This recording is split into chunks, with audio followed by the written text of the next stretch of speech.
जय माता दी। आप सबका स्वागत है मेरे चैनल में। अष्टमी और नवमी का जो कन्फ्यूज़न है वो लोगों को बहुत ज़्यादा परेशान कर रहा है। इस साल अष्टमी नवमी को लेके असमंजस बना हुआ है। ऐसे में राम नवमी व कन्या पूजन को लेके भ्रम की स्थिति है। चैत्र नवरात्रि का पर्व अब समापन की ओर है, लेकिन उससे पहले कन्या पूजन का विधान है। शास्त्रों के अनुसार नवरात्रि के अंतिम 2 दिन अष्टमी और नवमी तिथि पे विशेष रूप से कन्या पूजन किया जाता है, जिसे देवी की साक्षात उपासना का रूप माना जाता है। मान्यता है कि छोटी कन्याओं में माँ दुर्गा का वास होता है, इसीलिए उनका पूजन करके भक्त अपने व्रत को पूर्णता प्रदान करते हैं और देवी की कृपा को प्राप्त करते हैं। हालांकि कई बार तिथियों के एक ही दिन होने पर अष्टमी और नवमी को लेकर असमंजस बना रहता है। इस साल 2026 में चैत्र नवरात्रि की अष्टमी और नवमी कब मनाई जाएगी?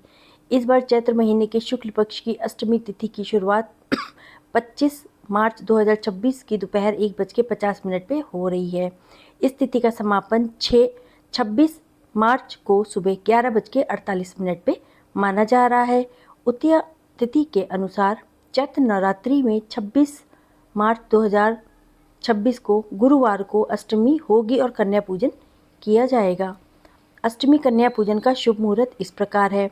26 मार्च को अष्टमी के दिन सुबह 6:18 से 7:50 तक कन्या पूजन कर सकते हैं। इसके अलावा सुबह 10:55 से लेकर 3:31 दोपहर में भी शुभ समय बन रहा है।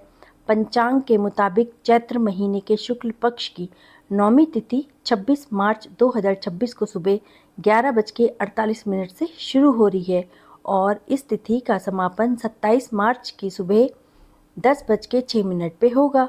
अब चूंकि राम जी का जन्म अभिजीत मुहूर्त में हुआ था, तो राम नवमी का पर्व 26 मार्च को ही मनाया जाएगा। हालांकि नवमी कन्या पूजन 27 मार्च 2026 को सुबह 10:06 तक किया जाएगा। इस दौरान चैत्र नवरात्रि 2026 का व्रत का पारण भी 27 मार्च को ही किया जाएगा। नवमी तिथि ज्योतिषों के अनुसार 27 मार्च को कन्या पूजन के लिए बेहद शुभ संयोग बन रहे हैं।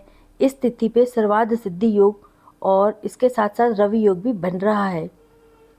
अभिजीत मुहूर्त दोपहर 12:02 से 12:51 तक है और लाभ उन्नति मुहूर्त सुबह 7:50 से 9:22 तक है। रामनवमी का जो समय है वो है 26 मार्च को रामनवमी है।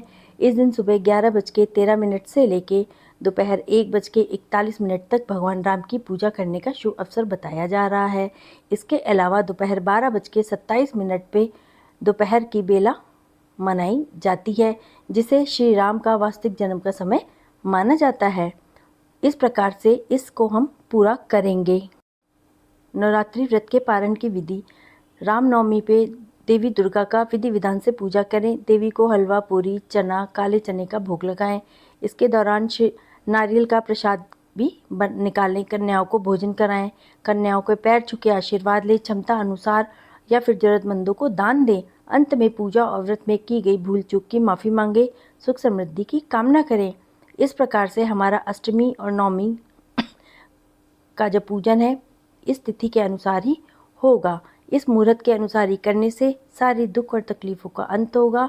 माता रानी की कृपा हमेशा बनी रहेगी। अगर आपको चैनल पसंद आया हो तो इसको लाइक, शेयर और सब्सक्राइब करिएगा।